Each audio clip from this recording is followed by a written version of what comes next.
welcome to the interview with Israel Sanchez. This is John Bontadelli from Red Buff Battle Reports, and we're going to have a few questions for you, just kind of go over. We know you've turned a hobby into a career, which is pretty awesome. A lot of us don't get that opportunity to do, and you're known up and down the West Coast and the world for your art and your beautiful models. So thank you. That's what they say. I don't know if that's true, but yeah, I heard that. You hear it a lot. Yeah. Well, we've seen it a lot, and he's actually in town this weekend playing an Apocalypse game, which is some gorgeous stuff. So we're going to go over, I guess, questions on how did you get started in this hobby? Who got you into this hobby? Mm-hmm. Okay, we could start with that. Yeah, definitely. So how did I got into hobby? I come from my hometown in Mexico. There's a big crowd that do fine scale modeling. Oh, right? okay, Old cool. school fine scale modeling, right? Nice. So I started there. So you go to the stores, you go around in malls and everything, and we have like plenty of stores around there in my hometown. So when I was little, I went to those stores and I started seeing these models all around, World War II boats, tanks, airplanes, and I was just mesmerized about them. I was fascinated. And I get really early in my life into the hobby, but of course, you're a kid. You're going to destroy the models. Yep. You don't know how to assemble them. You don't know how to paint them. You don't know anything. Don't know how to follow instructions. Exactly. And then, back in the day, you didn't... It's not as easy as it now, Yeah. right? You go to the internet, you find any kind of tutorial or whatever, right? Yeah. Back in the day, we had to go to magazines or to other people to actually teach you how to do things. Correct. But because I was a kid, and this is a grown-up hobby, the grown-ups were like, I'm not going to teach you. Even the owners of the store were like, oh yeah, we can give you tips. And they're like, yeah, use these, use that. It's like, but I want to learn how to paint that beautiful model, right? And then it was like, it was a little frustrating, but as a kid, you don't know better, Yeah. right? So that's how I started. And then late on my years, probably mid-20s, is when I found Warhammer. I saw them on White Dwarfs and, other stores when I came here to the States, but I never got into the hobby until one day I was in a mall, walking. Then this girl I was dating back in the day, she's like, oh, look, dragons.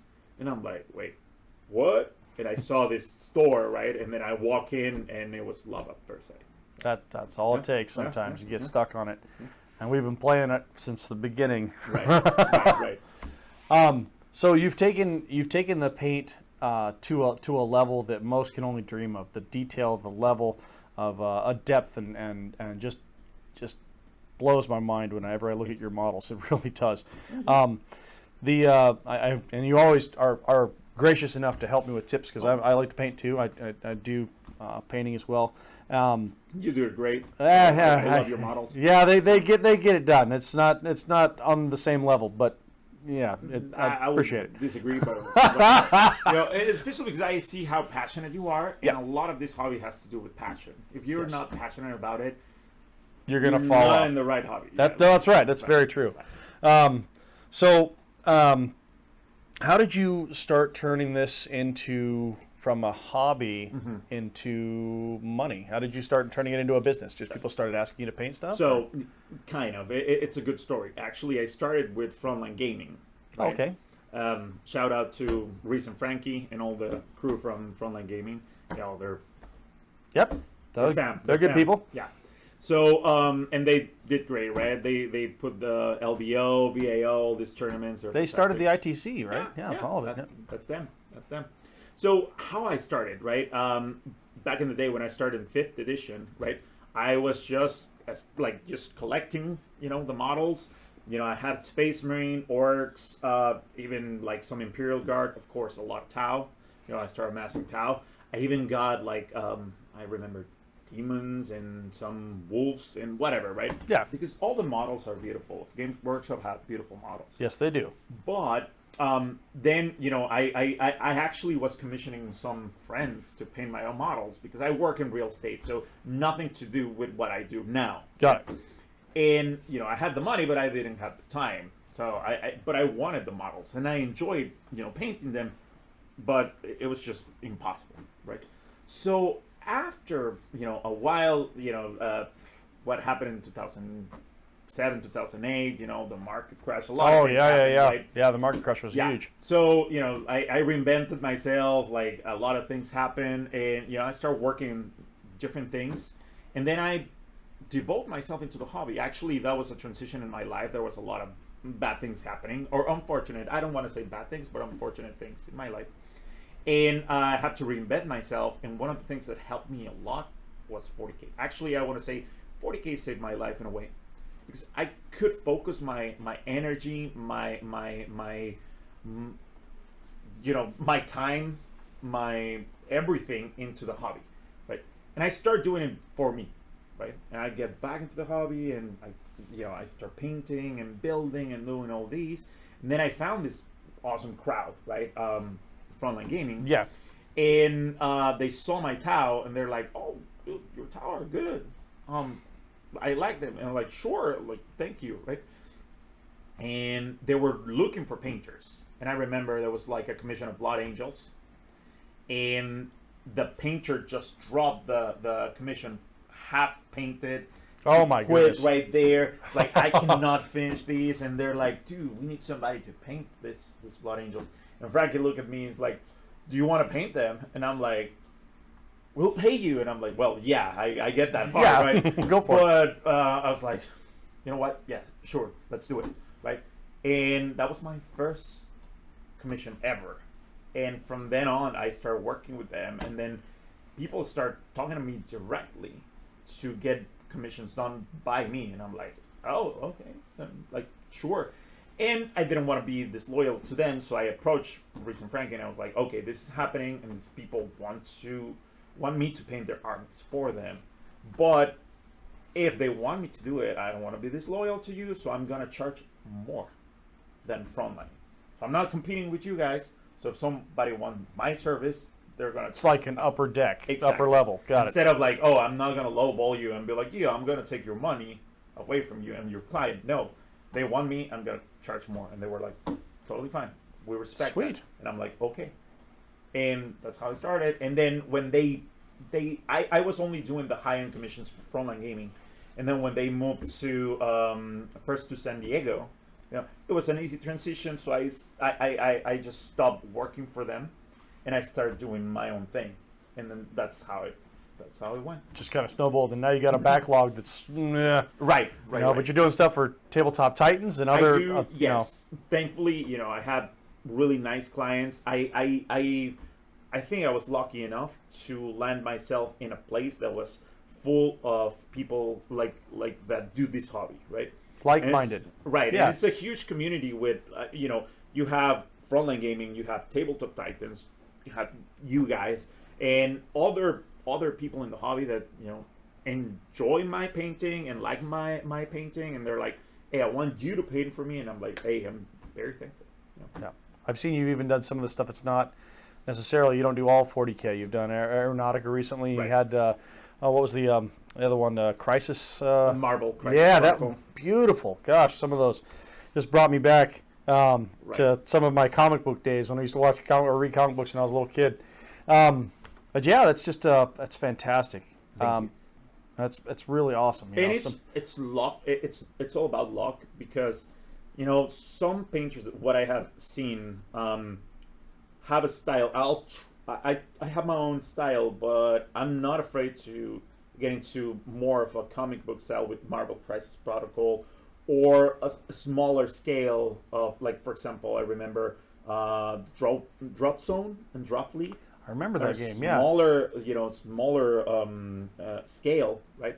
Or if somebody give me something historical, I could do that too. Like, and I like having a big spectrum of So you don't like being things. stuck in just the rut of the Games Workshop. Mhm, You get that kind of helps with the Right. breaks up the monotony of it.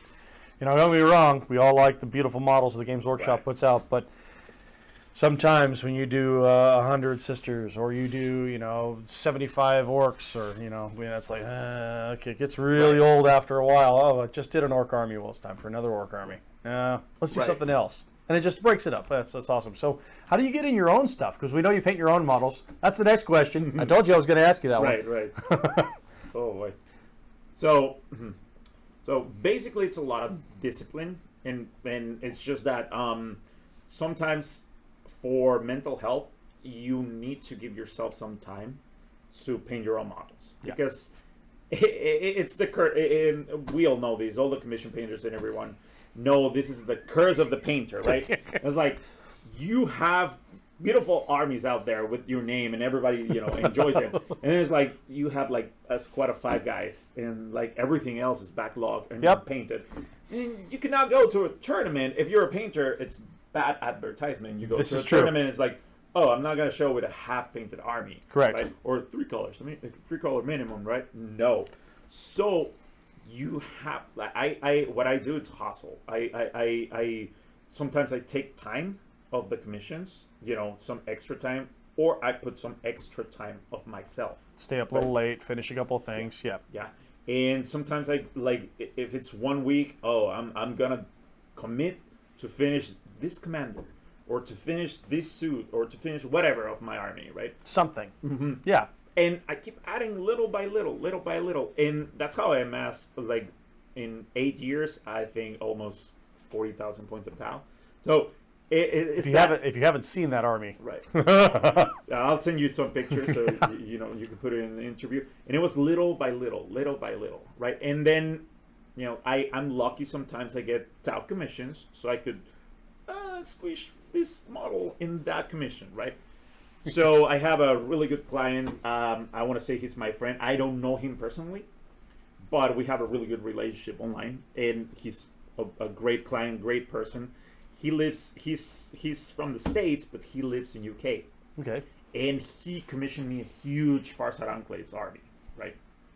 So, and it's my same scheme, my same color. So nice. I could put those models in the commission, and I'm like, I'm gonna put this 3 or this 5, or one more Riptide in the commission.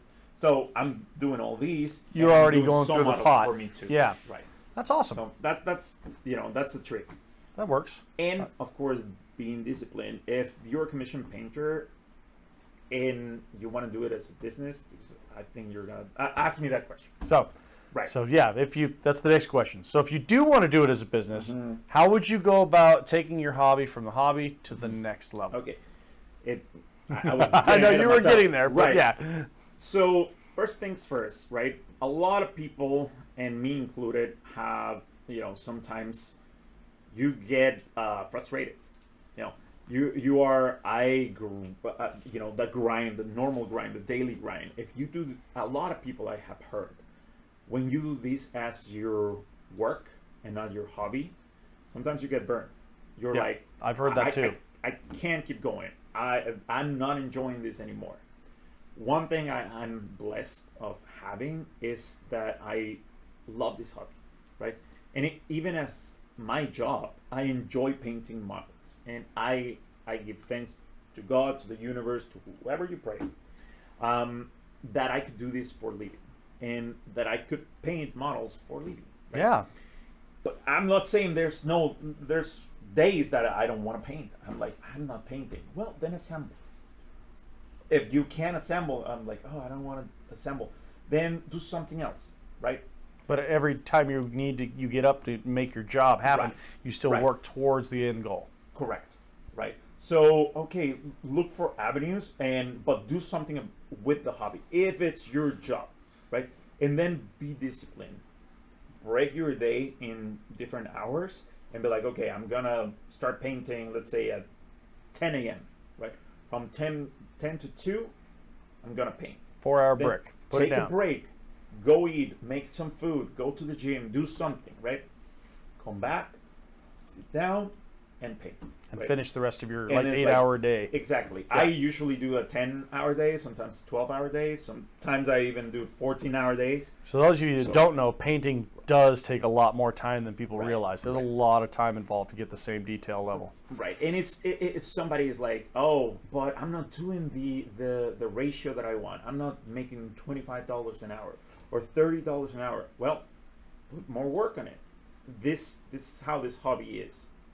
Sometimes there's armies that are easier than others. Yep. Sometimes there's armies that are like, oh my God, this little guy has 30 pieces. It's like, that's the job. That's the job. What they pay you for. That's right. Do it right and enjoy it.